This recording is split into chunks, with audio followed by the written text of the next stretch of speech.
The way that today is structured is the advisory committee picked out, our 5 main topics that we wanted to talk about, but that it also happens to mirror what we're talking about on local, state, and regional levels. So we're going to talk about research today, we're going to talk about education, we're going to talk about policy, and we're going to talk about procurement and distribution.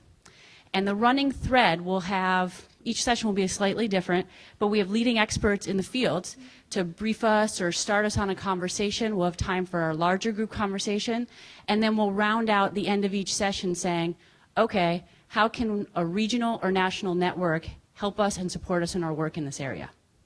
So with that sort of framework in mind, I just wanted to introduce this panel and the panelists and just say, I can't say how important research is. People feel differently, and it's not just I'm a data dork, but that we say that farm to school and garden-based education has a potential to promote children's academic achievement.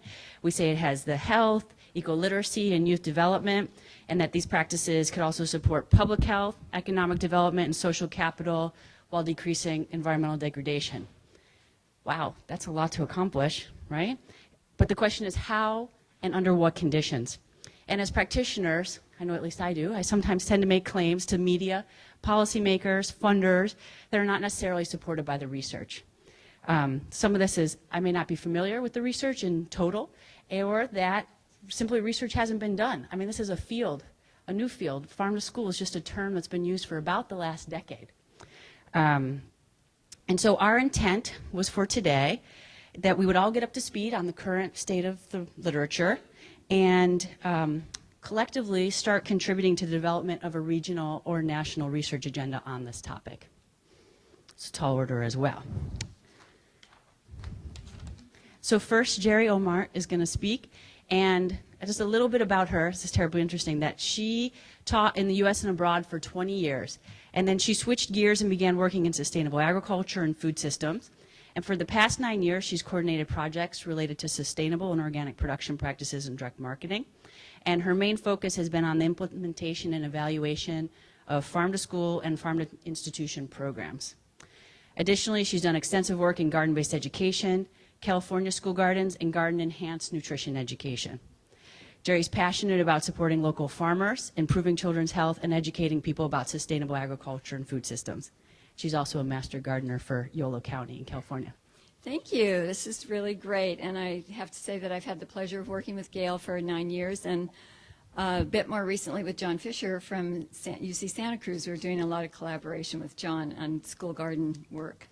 So I'm going to be talking about research trends in garden-based learning and instructional school gardens, and Gail's going to be focusing more on the food systems and farm to school.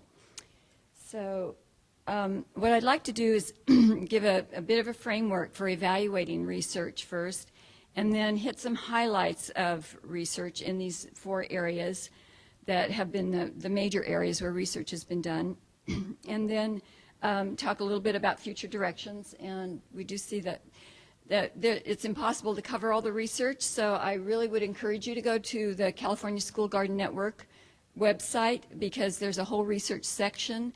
And it's really exciting. Just 2 days ago, we finally got this search function up so that you can go to that section of the web and search by author's name or keywords and pull up a lot of research that has been done in many of these different areas. Is that going to stay there? So why research? Well, Michelle just gave a really good rundown of why we need research. It seems like a bit of a no-brainer, but yes, the people that are in the decision-making positions, the legislators, the policymakers, school administrators in particular and teachers are so constrained by all of the pressures of having to conform to standards and their API scores for their schools, which brings in money for the schools and so forth. They really need some very hard data and validation for why the claims that we are making about garden-based education and instructional school gardens are really truly valid, and why school gardens are as valuable as we intuitively know they are. I also, we also, for the media, we had the whole section on media yesterday. The stories are picked up, And I think it's really important for us to be careful now, as this movement has grown so much, to really kind of, take a close look at the kind of data that we do have and the kind of studies that are being done, so that we're not giving inaccurate information, or we're making sure that the media who are picking up the stories are reporting the information accurately and reporting the data accurately. And I think this is becoming more and more important as we do grow and develop.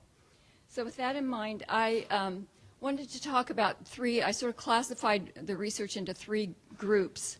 And the first is sort of the classic controlled study type group, which is, you might think of scientific studies where there is typically a large randomized sample, and you have experimental groups and control groups, and you are selecting for a variable. So like you might, have two classes, and you're giving one class B12, vitamin B12 or something, and then you're testing for the results of that. Very, very strict controls, very, very closely designed based on a hypothesis of some sort that you're trying to prove or disprove. And the positives about this kind of study is that it can give very strong evidence, really strong evidence, particularly for legislators and educational policymakers. The downsides are that the results can sometimes be very narrow, or the way that the study is set up can be very narrow, so that you're only looking for one tiny little variable, and although you might prove or disprove something about that variable, it may not be all that useful in a broader context. The mixed method studies, which is what most of our studies are, particularly in this area, are usually both quantitative and qualitative, so they're getting some hard data and numbers, but they're also using qualitative methods such as surveys and interviews, and for that reason they can be more experiential, drawing on more experiences and people's perceptions. They certainly can have control elements, controlled groups, and they're typically based on pre-test and post-test results. That's a very common methodology for a mixed method situation.